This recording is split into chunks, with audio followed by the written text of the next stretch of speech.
Pagrindinės dantų dizaino tendencijos yra natūralumas. Žmonės tiek Lietuvoje, tiek Europoje paprastai nori, kad šypsena atrodytų natūraliai ir sveikai. Ir dažniausiai, kad niekas nematytų, kad burnoje buvo kažkas daryta. Paciento fiziologija yra tikrai labai svarbu, kuriant trokštamą šypseną.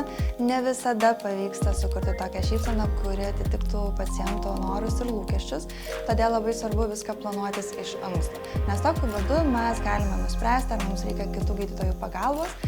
Kartais galbūt reikia minimalios ortodontijos, dantenų kontūrų korekcijos ar tiesiog dantų balinimo, kad tikrai tas rezultatas džiugintų ir atitiktų paciento lūkesčius. Tai gydytojas odontologas, modeliuodamas skaitmeninę šypseną, vadovaujasi tiek paciento individualumu, fiziologiniais visais parametrais, taip pat paciento odos spalva ir, žinoma, stengiasi atsižvelgti į paciento norus ir lūkesčius.